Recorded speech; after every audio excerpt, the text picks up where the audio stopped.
मित्रों, भारतीय संस्कृति को सबसे प्राचीन संस्कृति माना जाता है। सनातन धर्म विश्व का सबसे प्राचीन धर्म है। हमारे पुराणों में 4 युगों का वर्णन मिलता है: सतयुग, त्रेतायुग, द्वापर युग और कलयुग। इन चारों युगों में कलयुग को एक श्राप कहा जाता है। आखिर क्यों? क्या आपको पता है कि हमारे पृथ्वी पर कलयुग कैसे आया और कैसे हुई थी पृथ्वी पर कलयुग का शुरुआत? चलिए आज आपको हम बताते हैं। अगर आपको यह वीडियो अच्छी लगे तो वीडियो को लाइक करें और चैनल को सब्सक्राइब अवश्य कर लें। चलिए बिना किसी विलंब के वीडियो को शुरू करते हैं। हमारे शास्त्रों में सृष्टि के आरंभ से लेकर प्रलय काल तक की अवधि को 4 युगों में बांटा गया है। वर्तमान में हम जिस युग में जी रहे हैं उसे कलयुग कहा गया है और ये अंतिम युग है। इससे पहले 3 युग बीत चुके हैं: सतयुग, त्रेतायुग और द्वापर युग। भगवान श्री राम का जन्म त्रेतायुग में हुआ था और द्वापर में भगवान श्री कृष्ण का, और भगवान कृष्ण के धरती को त्यागने के बाद से ही कलयुग का आरंभ हो गया था। महान गणितज्ञ आर्यभट्ट ने अपने पुस्तक आर्यभट्टियम में इस बात का उल्लेख किया है कि जब वह 23 वर्ष के थे तब कलयुग का 3600 वर्ष चल रहा था। पूरे विश्व में मात्र सनातन धर्म ही ऐसा धर्म है जो दुनिया को ऐसी सीख देता है कि उसकी कल्पना भी नहीं की जा सकती। कल बार मित्रों, जब धर्मराज युधिष्ठिर अपना पूरा राज्य पाठ परीक्षित को सौंपकर सभी पांडवों और द्रौपदी सहित महाप्रयाण हेतु हिमालय की ओर निकल गए थे, उन दिनों स्वयं धर्म बैल का रूप लेकर गाय के रूप में बैठी पृथ्वी से सरस्वती नदी के किनारे मिले। गाय के रूप में पृथ्वी के आंख आंसुओं से भरे हुए थे। उनकी आंखों से लगातार अश्रु बह रहे थे। पृथ्वी को दुखी देख धर्म रूपी बैल ने उनसे उनकी परेशानी का कारण पूछा। धर्म ने कहा, देवी कहीं तुम यह देखकर तो नहीं घबरा गई कि मेरा बस एक ही पैर है, कलयुग में है, या फिर तुम इस बात से दुखी हो अब तुम्हारे ऊपर बुरी ताकतों का शासन होगा? धर्म के सवाल का जवाब देते हुए माता पृथ्वी बोली, हे धर्म, तुम तो सब कुछ जानते हो, ऐसे में मुझसे मेरे दुखों का कारण पूछने से क्या लाभ? सत्य, मित्रता, त्याग, दया, शास्त्र, विचार, ज्ञान, वैराग्य, ऐश्वर्य, कोमलता, धैर्य, इन सभी के स्वामी भगवान श्री कृष्ण के अपने धाम चले जाने की वजह से कलयुग ने मुझ पर कब्जा कर लिया है। श्री कृष्ण के चरण कमल मुझ पर पड़ते थे, जिसकी वजह कलयुग मुझ पर हावी नहीं हुआ था। अब मेरा सौभाग्य समाप्त हो चुका है। धर्म और पृथ्वी आपस में बातें ही कर रहे थे कि इतने में असुर रूपी कलयुग वहां आ पहुंचा और धर्म और पृथ्वी रूपी गाय और बैल को मारने लगा।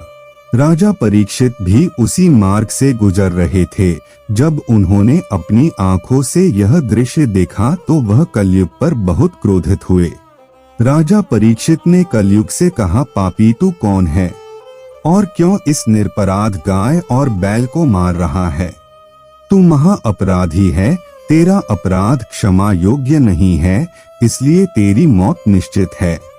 इतना कहते हुए राजा परीक्षित ने अपनी तलवार निकाली और कलयुग को मारने के लिए आगे बढ़े। राजा परीक्षित का क्रोध देखकर कलयुग थरथर कांपने लगा। कलयुग परीक्षित के चरणों में गिर गया और क्षमा याचना करने लगा। जब कलयुग राजा परीक्षित के पैरों में गिरा तो उन्होंने भी अपने शरण में आए कलयुग को मारना उचित नहीं समझा और उससे कहा कि कलयुग, तुम मेरे शरण में आ गया है, इसलिए मैं तुझे जीवन दान दे रहा हूँ। तुम मेरे राज्य से अभी निकल जा और फिर कभी लौटकर नहीं आना। कलयुग ने राजा परीक्षित की बात सुनकर कहा कि पूरी पृथ्वी पर आपका निवास है। पृथ्वी पर ऐसा कोई स्थान नहीं है जहां आपका राज नहीं हो। ऐसे में मुझे रहने के लिए आप स्थान प्रदान कीजिए। तब राजा परीक्षित ने काफी सोच विचार कर कहा, असत्य, मद, काम और क्रोध का निवास जहाँ भी होता है, इन 4 स्थानों तुम पर रह सकते हो। परंतु इस पर कलयुग बोला, हे राजन, यह 4 स्थान मेरे रहने के लिए अपर्याप्त है, मुझे अन्य जगह भी प्रदान कीजिए।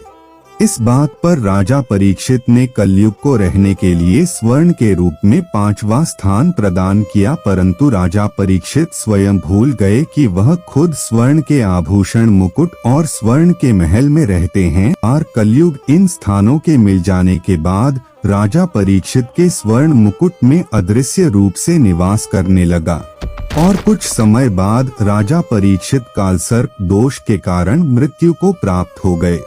इस तरह से पुनः कलयुग का आगमन धरती पर सदृश्य रूप से हुआ। भाई भाई का दुश्मन, जमीन जायदाद के लिए खून खराबा, यह कलयुग का असली चेहरा है। कलयुग में धर्म को नजरअंदाज किया जाएगा और लालच, झूठ और कपट सबके दिमाग के ऊपर हावी रहेगा। लोग बिना किसी पश्चाताप के हत्यारा बनकर लोगों की हत्या करेंगे। कलयुग में संभोग ही जिंदगी की सबसे बड़ी जरूरत होगी। तो मित्रों, इस प्रकार के लक्षण कलयुग में देखने को मिलेगी। अभी तो सिर्फ कलयुग की शुरुआत है। जब कलयुग अपने चरम पर होगा तब श्रीमद् भागवत पुराण में उल्लेख है कि भगवान विष्णु का आखिरी अवतार कल्कि के रूप में होगा और पृथ्वी पर मौजूद सारे पापियों का सर्वनाश करेंगे। उस समय लोग पूर्ण रूप से पाप के चरम पर रहेंगे। घर में ही हैवान वास करेंगे। पिता अपनी पुत्री से संबंध बनाएंगे।